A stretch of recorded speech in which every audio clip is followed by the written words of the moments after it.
पश्चिम बंगाल विधानसभा चुनाव में भारतीय जनता पार्टी की जीत के बाद बिहार के मोतिहारी में जश्न का माहौल देखने को मिला। भाजपा युवा नेता जमुना सिकरिया के नेतृत्व में भाजपा कार्यकर्ताओं ने मोदी मेमोंट म्यूजिक परिसर में पटाखे फोड़े और एक दूसरे को मिठाई खिलाकर खुशी का इजहार किया। भाजपा किसान मोर्चा के पूर्व प्रदेश अध्यक्ष अखिलेश सिंह ने इस जीत को केवल चुनावी सफलता नहीं बल्कि विचारधारा की विजय बताया। उन्होंने कहा कि श्यामा प्रसाद मुखर्जी ने जिस अखंड भारत और मजबूत राष्ट्र का सपना देखा था, आज वह सपना साकार होता दिख रहा है। उन्होंने सभी भाजपा कार्यकर्ताओं को बधाई देते हुए इसे इसकी मेहनत और समर्पण का परिणाम बताया। भाजपा युवा नेता जमुना सिकरिया ने कहा कि पश्चिम बंगाल में भाजपा की यह जीत ऐतिहासिक है और यह देश की राजनीति में एक नया अध्याय जोड़ेगी। उन्होंने आगे कहा कि जनता ने विकास, सुशासन और राष्ट्रवाद के मुद्दे पर अपना समर्थन दिया है, जिससे यह स्पष्ट होता है कि लोग अब बदलाव चाहते हैं। जश्न के दौरान सुरक्षा व्यवस्था पूरी तरह चाक चौबंद रही। प्रशासन ने स्थिति पर लगातार नजर बनाए रखी। मोतिहारी में भाजपा की जीत का जश्न पार्टी कार्यकर्ताओं द्वारा शांतिपूर्ण तरीके से मनाया गया। भारतीय जनता पार्टी का सपना था कि हमारे संस्थापक डॉक्टर श्यामा प्रसाद मुखर्जी जी के राज्य में और साथ ही साथ हमारे वैचारिक प्रेरणा स्रोत स्वामी विवेकानंद जी के राज्य में भारतीय जनता पार्टी की सरकार हो। हम चाहते थे कि गंगोत्री से लेकर गंगा सागर तक हमारी सरकार हो।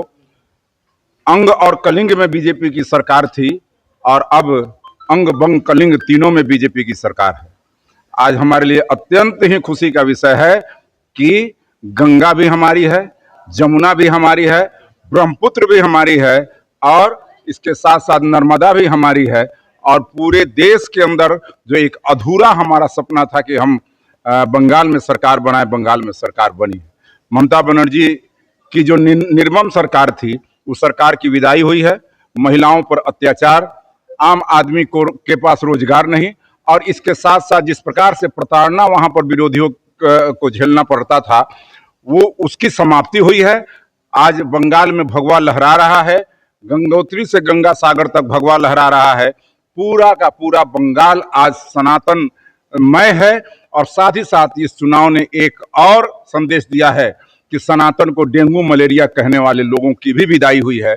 और ये भारतीय जनता पार्टी की इतनी बड़ी जीत कि जिसमें असम भी शामिल है, बंगाल भी शामिल है और साथ साथ पांडिचेरी भी शामिल है और साथ ही साथ आज तमिलनाडु से सनातन विरोधी की भी विदाई हुई है। आज ऐतिहासिक दिन है और काफी प्रसन्नता का दिन है। हमारे देश में 5 राज्यों का चुनाव के नतीजे आए हैं, जिसमें हम लोग असम में फिर जीत रहे हैं और बंगाल में पहली बार हम चुनाव जीत रहे हैं। मैं सभी बंगाल वासियों को धन्यवाद देता हूं, वहाँ की जनता को धन्यवाद देता हूं और भाजपा के सभी कार्यकर्ताओं को धन्यवाद देता हूं। मोदी जी को, अमित शाह जी को, मंगल पांडे जी को, बिहार के जो लोग गए उसमें हमारे अखिलेश सिंह जी मोतिहारी से गए थे, उनको विशेष हम धन्यवाद देते हैं।